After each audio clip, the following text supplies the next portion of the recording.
आज तुझा सगळा संभ्रम दूर करतो बघ. फक्त प्रामाणिकपणे लक्ष देऊ नये. मला सांग, आंब्याच्या झाडाचे बीज रोवून सफरचंदाचे झाड उगवलेलं तू ऐकलंयस का कधी? नाही ना. मग स्वतःच्या डोक्यात नकारात्मक विचारांचे बीज रोवून सकारात्मक गोष्टी घडतील हा विचार योग्य असू शकेल का रे? कदापि नाही. पण हेच घडतंय तुझ्या बाबतीत.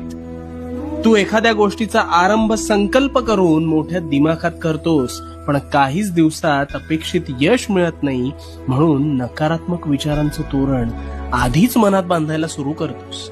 आणि मग गोष्टी मनासारख्या होत नाहीत, म्हणून कायम रडत बसतोस. नकारात्मक विचारांचं ग्रहण लागलंय रे तुला. तुझ्या विचारांच्या संभ्रमात तुझ्यावर नकारात्मक विचार हळूहळू तुझ्या नकळत आरोप